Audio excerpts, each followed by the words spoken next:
नमस्ते। आज हम बात करेंगे खांसी के बारे में। जब गले में स्थित श्वास नली या फेफड़ों में नाक का पानी या कोई बाहरी पदार्थ जाने लगता है तो शरीर उसे खास क्रिया द्वारा बाहर निकालता है। इसे ही खांसी कहते हैं। गले में कुछ अटकता हुआ महसूस होना, गले में दर्द होना, बार बार गला साफ करना, ये खांसी के लक्षण है। एलर्जी, वायरस संक्रमण, धूम्रपान, जुकाम, अस्थमा आदि खांसी के मुख्य कारण हैं।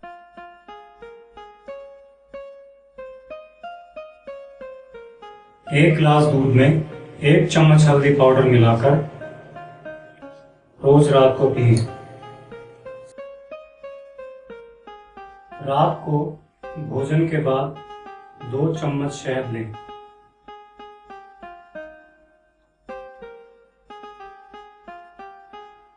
अदरक के सूखे छोटे टुकड़ों को नींबू के रस और नमक में भिगोकर रखें।